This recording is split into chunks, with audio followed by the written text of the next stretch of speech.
Good morning, fellow ruminators. Welcome back to another session, Rumination with Andrew. And this morning, I shall be looking on the topic of free speech in the academy. Now, many of you understand that the university is an intellectual, or should be an intellectual place where different ideologies contend, right? And sometimes some of these ideologies are going to be offensive because you have, for example, people who have different persuasions, I should say, right? So you have, for example, a person who's a Christian who might go to Harvard or any of the universities in the United States at the moment, for the most part, because you do have Christian universities there, but you have different types of theories and theoretical framework that people, advance, right? So you have the theory of evolution, you have Marxism, and you have just most of these theoretical frameworks that you have to study. They certainly, at this juncture of the United States history, they are not rooted and grounded in the Judeo-Christian principles and belief systems, right? So we do understand that. The problem is that you decide to go to the university and you understand that university means universal, right? So it means, therefore, that your ideas and their philosophies are going to be philosophies that sometimes, you are not in agreement with. But that is the purpose of university. So we go there and we should debate these ideals, these philosophies, these ideologies. The problem that has arisen in recent times is that people are crying facts, facts. So the people who believe in the evolution theory, they will tell you that their information, that their ideology um, is rooted in facts, right? And that because it's rooted in facts, you must believe it because it is factual, not understanding that many of those theories are rooted in opinions and human speculations, because that's what it is all about. Opinions and human speculations, right? The same thing, for the other side. If you're a Christian, you're going to say that that is so. The only thing is that, in the Christian realm, that is a religion, and that is a whole fact that the authors of the Constitution, of the US Constitution, that is, they, demanded, they intimated that, politics should be separate from religion. Now, I don't know how many of you know that places like Harvard University and these top elite universities in the United States, including the Princetons and the Yales, they were made initially as religious institutions, right? So they are coming from a religious foundation. And it's incredible to know that perhaps, well, while it was at the height of its religious inclinations at the time, that they might not have been so intolerant as we see them today. Some of us think that it is religion of itself that creates intolerance, right? But I beg to differ because, as I've always said here, that the Protestant Reformation, yes, it carried over some of the principles of Catholicism in terms of intolerance to other doctrines, intolerance to other belief systems. That's why you had the people, the pilgrims from Europe moving to the United States, because even in some of the Protestant churches, including the Church of England, right, you had persecution because if you did not do what the Church of England says, then you could be seen as standing foul of the law, right? So that is what happened. But for the most part, because nothing here on this world or in this world, on this earth, is perfect, and we need to understand that. But we have to give credit to the Protestant Reformation and its belief systems, right? In creating this system that you should, as the Bible says, you should prove all things and hold fast to that which is good, right? So you cannot, the Bible enjoins upon us, all of us, that we are not necessarily, not living in a perfect world. So people need to study for themselves. That's the whole tenet of the Protestant Reformation and belief system, that you should study for yourself, okay? And the Bible too, right? So that you can prove what are, if the theories or the facts are true, because facts are not necessarily truth, right? So you might study some facts that you believe are true, but they just are compelling arguments. A lot of times that's what facts are, compelling arguments that based on what your eyes can see or based on what somebody else's eyes were able to see, they were able to see something that looks like it, it melds with with reality. But oftentimes facts are just stated opinions, though they might be compelling opinions. All right, that's what it is.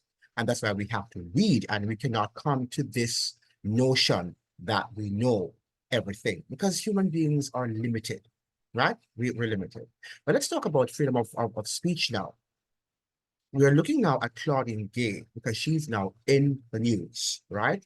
And all the newspapers, I haven't read any of the newspapers this morning, but I read some of the things they had to say last night, and all of them are saying essentially the same thing.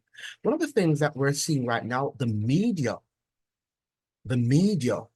have lost their way, right? And they are no longer the watchguard of democracy, right? So you have to be careful with what you read, right? Because they are just reporting to you what the military industrial complex wants them to report.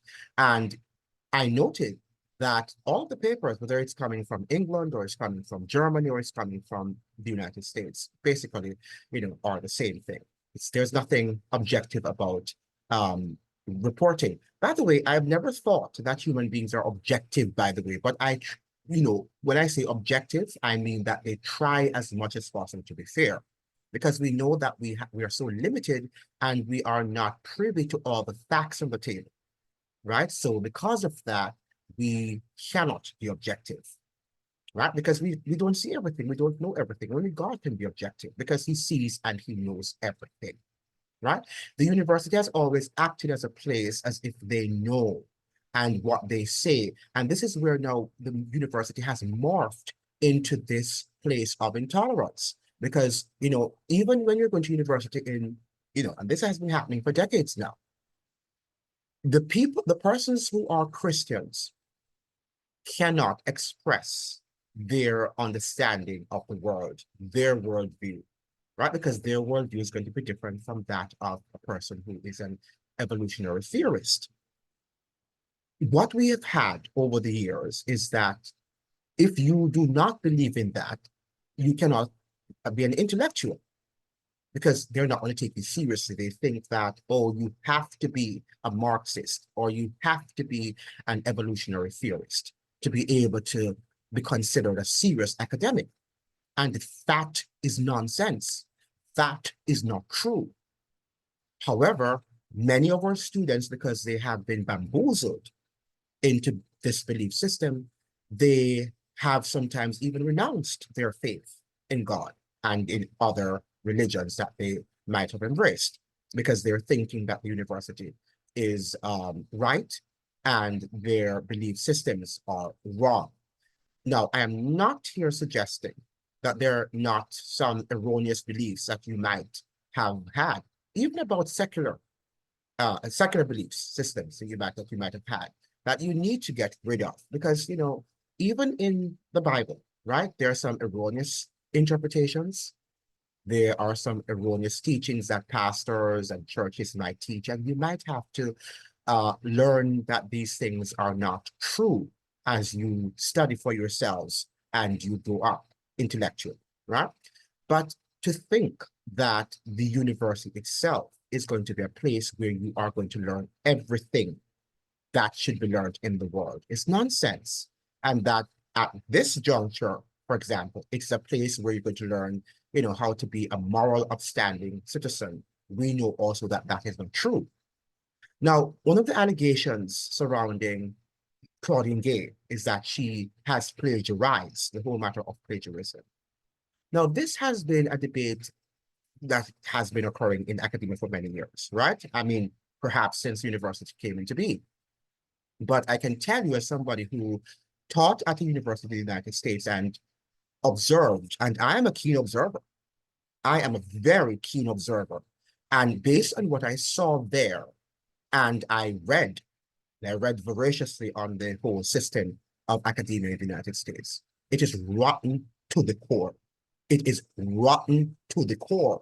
And many of the professors, is the so-called professors, the whole mantra is publish or perish, right? So that's what they have there. The professors either publish or they will not be promoted to the positions. You have their tenured faculty, so you have from assistant professor to associate professor to full professor, right? So the fact is that you have to publish.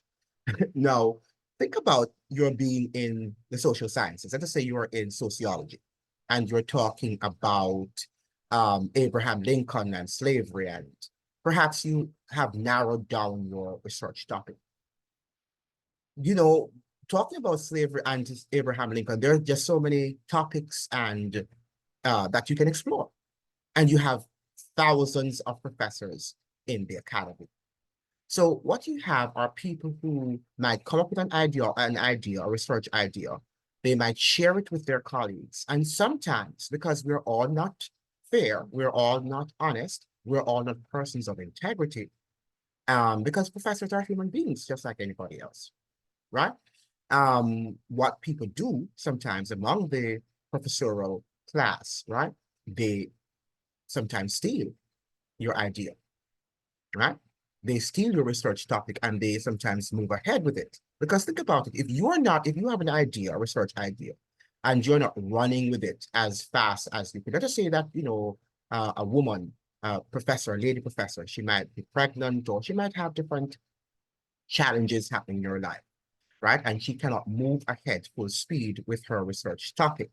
But her colleague had listened to her and decided to run with her topic, but twist it to suit his or her purpose. Then that topic is no longer going to be associated with the professor, because the other professor who was able to move on and to run with the topic at a more rapid pace is able to get credit for that idea that you were the one who came up with. And that could be regarded also as a lack of academic integrity and plagiarism. But, the university's culture is built on the survival of the fittest. Again, because it has veered away from its Judeo-Christian belief systems of having a moral compass. I think that the university has lost, for the most part, its moral compass, right? Because that is where we should have,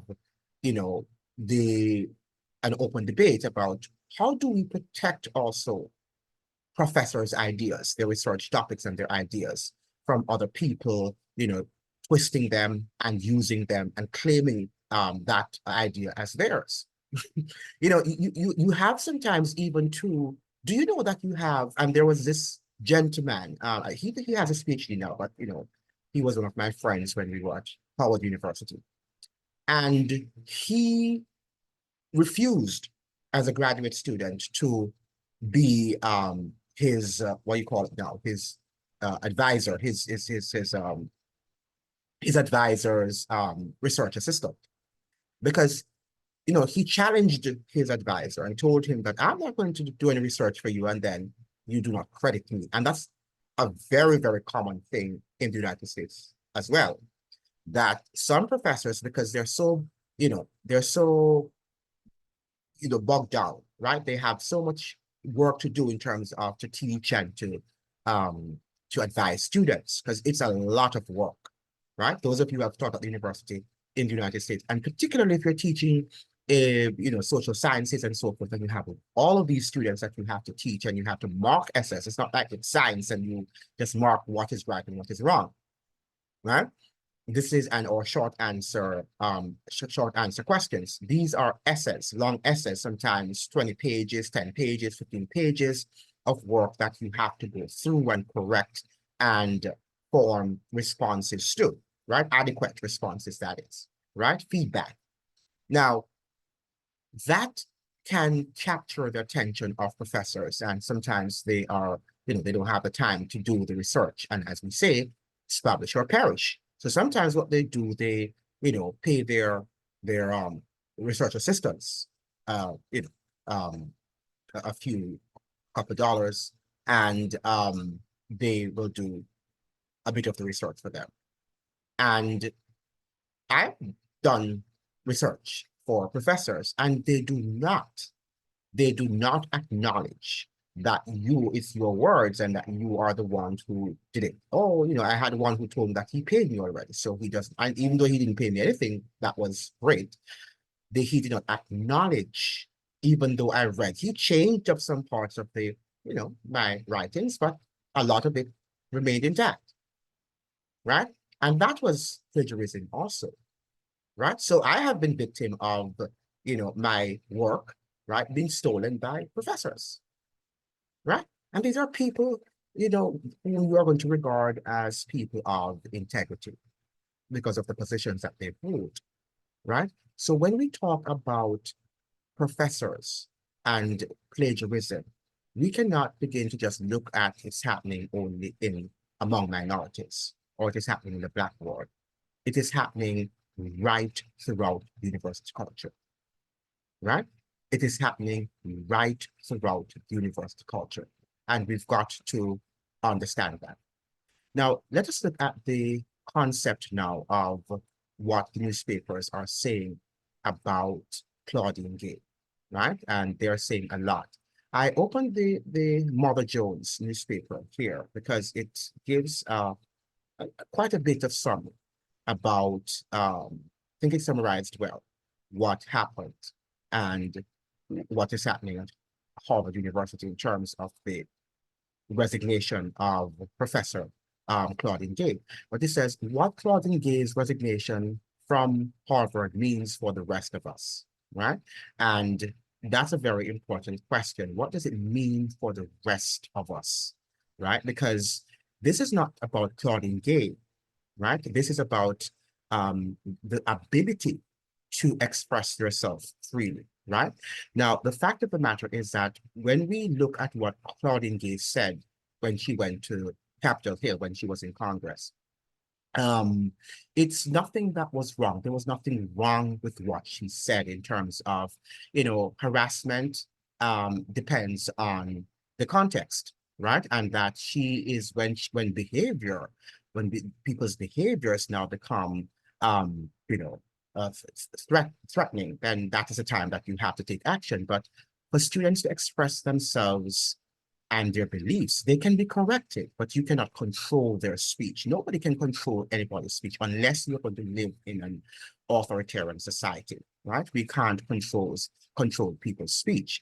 But it says here that I think this is a very important statement made by the Mother Jones newspaper. It says that Claudine Gay's resignation from her post as president of Harvard University is a shocking new twist in the ongoing saga over campus free speech.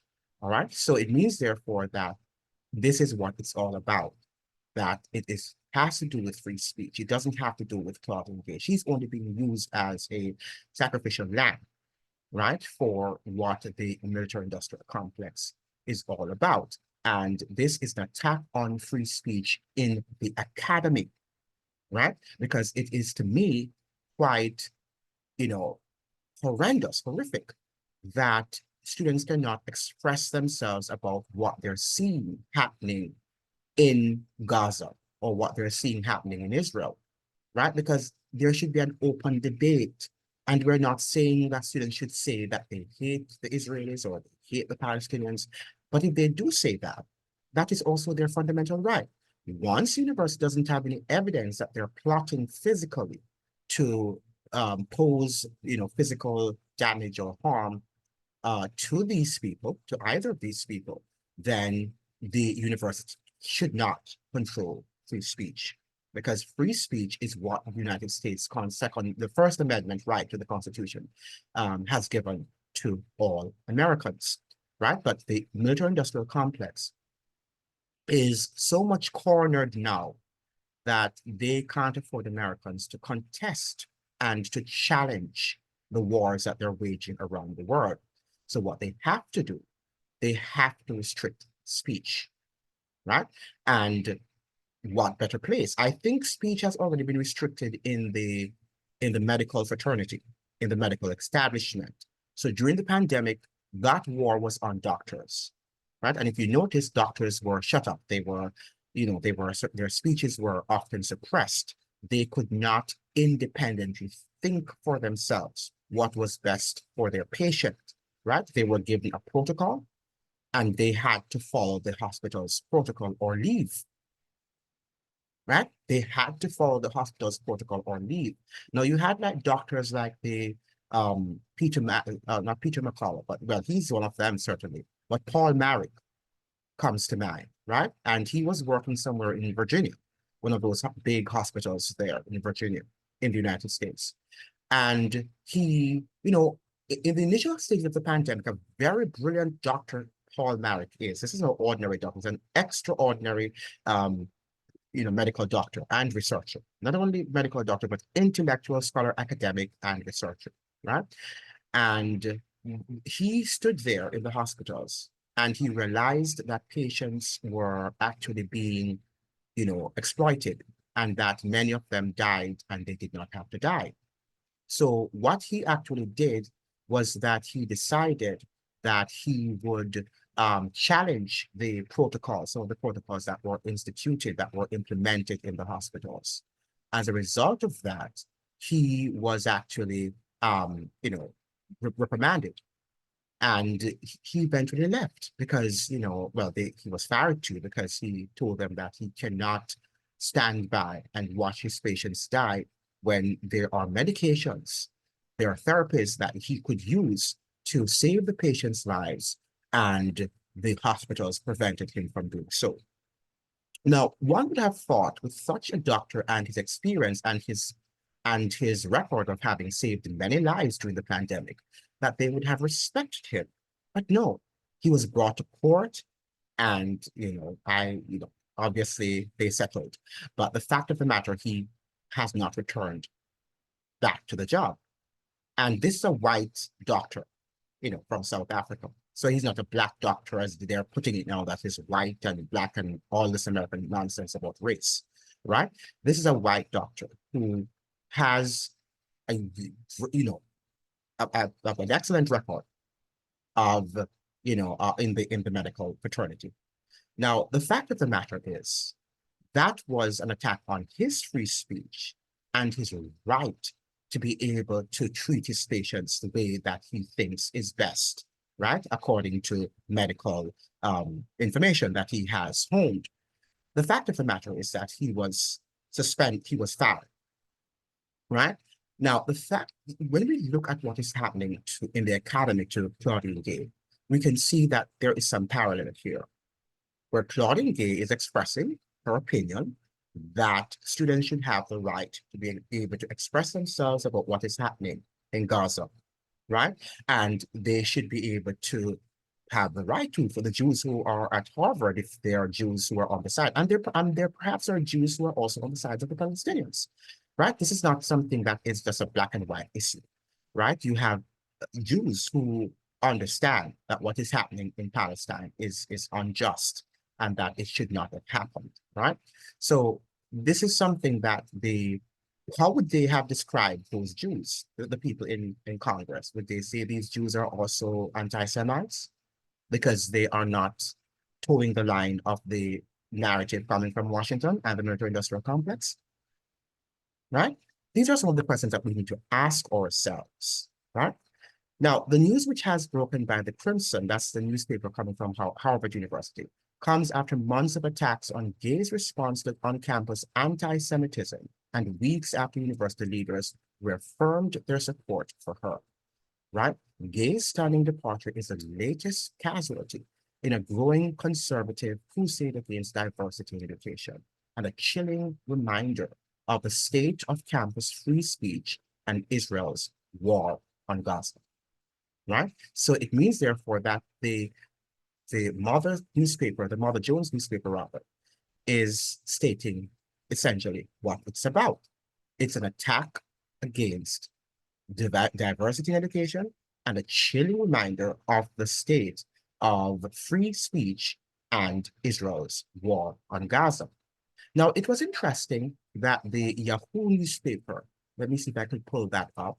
The Yahoo News, right? Not newspaper, but the Yahoo Yahoo News, right? It talked about Gay representing um in the Supreme Court. She went there and she was defending the whole matter of diversity and inclusion in universities. But at this point in time, she who went to the Supreme Court to defend the whole matter of free speech and diversity and inclusion, she's now the victim, or a victim, I should say, of inclusion and diversity, right? That she has not yet even been in the position for a year, and she is now being asked to leave, because certainly it is not her decision to leave, right?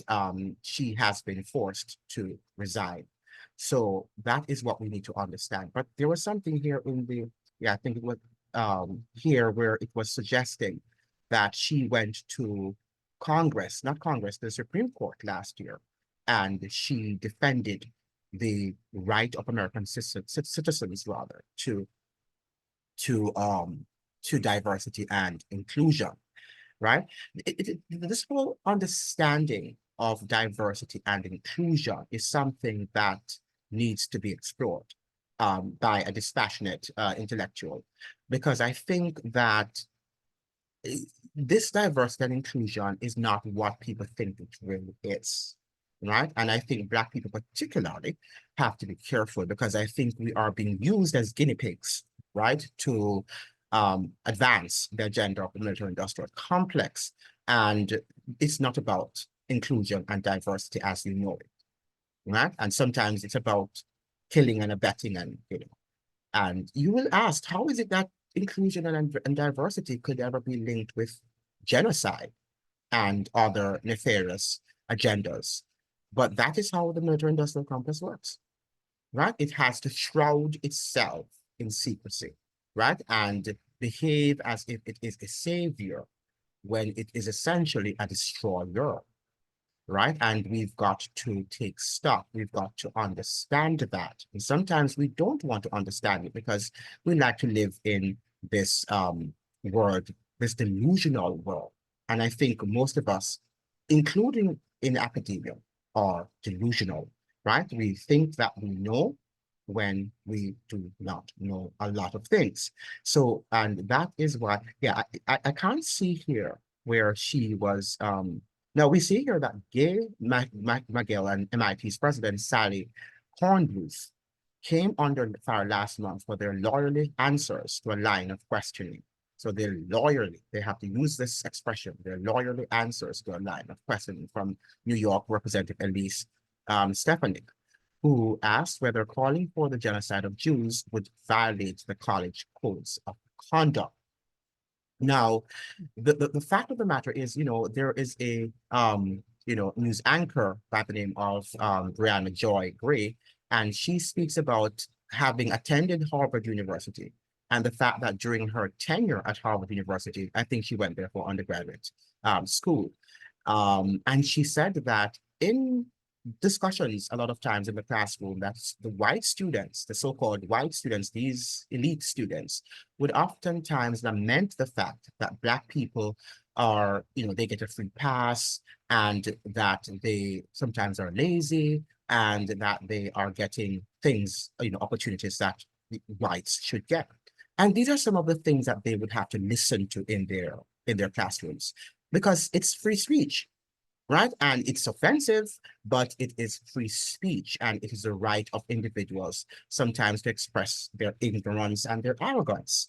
And will we be offended? Yes, but we have to know how to deal with it, because that's what universities are about. Just as the same way, if a student says, if I'm a Christian and the student says that God doesn't exist, and begin to lambaste God and talk all the manner of evil against God, then I'm going to be offended as a Christian. But it is the right of the student. What I can do is to remove myself from that student. Or sometimes you might have to even change the class that you're in. Sometimes you decide, and students have done that, where they decide that they're going to change their professor because that class might not be the best class, or you might not take that course at all because if you find it to be offensive, if you can you will decide to get out of that course. But if you can't, then you have to tolerate it for a semester or two, and then you move on, right? Because that's the purpose of free speech. We cannot live in a society where we begin to say what is right for one person and not right for the other. And what we're seeing here is that the university or the leadership of the university, and it seems to me that Claudine Gay, even though she is the president or was the president now, because she's now resigned, was not the one who had the final word, right? You have people who are above her, and they decide how the university should be run, and and what's acceptable and what is not acceptable. Um, Based on what I understand, Harvard University is a private institution, right? And that the institution should not have any sort of government regulation or stipulations. That's my understanding. So I'm not sure why Congress, is so much interested. If something has not happened there, that is outlandish. And I have not seen to date anything that has happened at Harvard University that was outlandish, or any speech that was made that was out of the ordinary also. So I'm not sure what the problem is. But they're also saying that her resignation letter is one of the shortest that has ever been written in the history of the university. So let's just look at what she says here. At just 6 months and she says that at just 6 months and 2 days, Gay's tenure as president was the briefest in school history. So she is the briefest that has ever been written for a resignation letter. Gay became ensnared in controversy over the past month, stemming back to a congressional testimony during which she failed to unequivocally say cause for Jewish genocide violated Harvard conduct policies. She was later accused of plagiarizing portions of her academic works, including her doctoral dissertation. Now, I want to come here to say this. Now, if she's accused, so she has not yet been convicted, right? These are still accusations. Now, one would have thought that in the United States culture of free speech, right, that one should be innocent until proven guilty. So these are accusations that have not yet been proven based on what we are hearing, because all newspapers were using, allegations, accusations, right, about her acts of plagiarism. Now, another thing that I find to be interesting is if Claudine Gay, right, has plagiarized as they are accusing her of doing, as it has been alleged that has happened, why is she going back to be a professor? Because you would have thought that if she is an alleged plagiarizer, that she is going to pass on that sort of value system to her students, right? And you want your students not to plagiarize and to practice and to exhibit the highest level of academic integrity, right? And she is not going to be able to do that, right? Because the fact of the matter is that she, according to them, has run foul of university codes of ethics, right? So I think that that is also something very amiss here for me. Why go back to be a professor if to me, she would have been better served as a president, or the university would have been better served, I should say, as in her capacity as a president, because at least she doesn't have to plagiarize being a president, because she's an administrator. Um, you know, on the condition that perhaps she's not continuing her academic publications. But if she's going to go back and be a professor at the university, it calls into question what this whole agenda is all about, right? Because she has not yet been convicted. And also, if she is, in fact, as they are claiming, somebody who plagiarized during her degrees or advanced degrees, then how can she, with all, you know, uh, you know, how can she teach students not to plagiarize, right? Because she's a one who plagiarized, and perhaps she doesn't know how to cite her works, her academic work properly. So it means to me that in some cases here, the whole situation is a lie. And if I opened up my conversation by saying that if we were to look at Claudine Gay and the whole academic system, as Brianna Joy Gray was saying on her the Rising program, she stated that she doesn't have a problem if Claudine Gay is investigated, but you should also investigate other professors to see if any other professor likewise are guilty. You can't just select one person because the question is why now? Having been in the academy for so many years, why is she being highlighted and brought to the fore at this juncture? Is it because they have ulterior motive? Is it because that she was not willing to go with the narrative, right? These are some of the questions that we should be asking.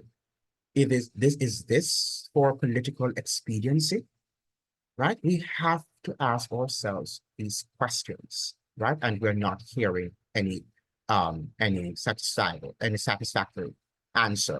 Now, this is something that I thought we need to, or I think we need to pay attention to, because I think if this is not properly dealt with, this could be the death of free speech on college campuses in the United States and around the world in general, right? We cannot have people who, because they have money, because we're understanding that one of the primary reasons Harvard is getting rid of her, and Liz McGill from the University of Pennsylvania had to resign also from her post, that is, because they're now going back to being professors, is that they, the sponsors, the financial donors to the university, some of them, not all of them, but some of their primary ones, the ones who give them big dollars, right, have threatened that they would not continue to fund the university if these people were at the helm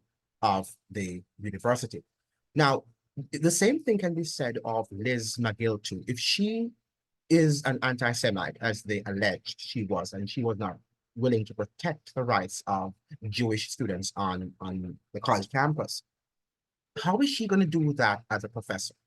They're both going back, Claudine Gay and Liz McGill are returning to their jobs as professors, right? So if they are these anti-Semites and, they seem to be not decent people based on what they're saying, they don't want to protect. It's almost like they want genocide against the Jews based on what the allegations here are forwarding.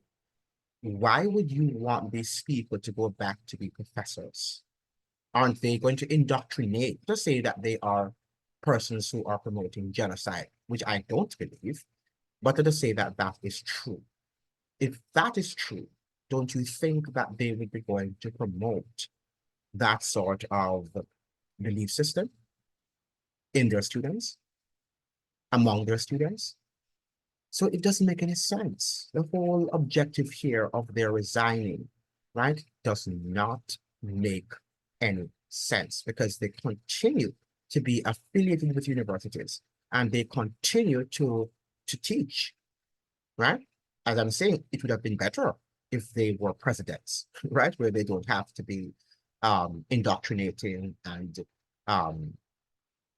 informing students and trying to wield students' understanding of the world, right, to influence their understanding of the world, because that's what professors do, right? If I am a Christian, I am not going to want my students to be atheists, right? I might not go there and preach, but in your own way, you are going to drop seeds to let the students know that God is real, right?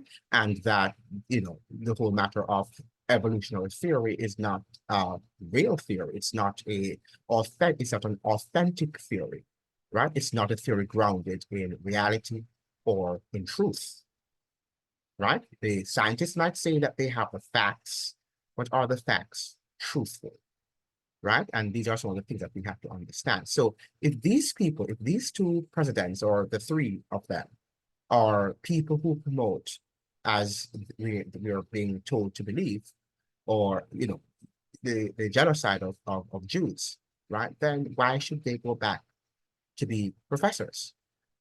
What is so different? Why is it that, having university, what could they do in in their capacities as president of these universities than what probably they would do as professors? I'm not sure if their roles are so different. Their responsibilities, yes, would be different.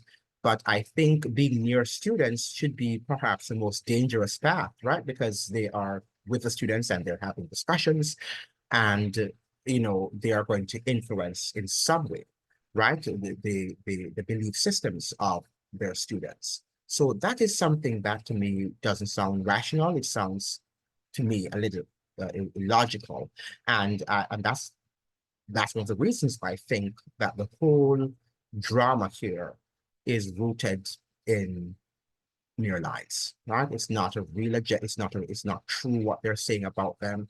I just think that it is an attack on free speech, and we've got to take stock, because at this juncture, it means therefore that teachers or professors cannot have free and open debates and discussions in the classroom.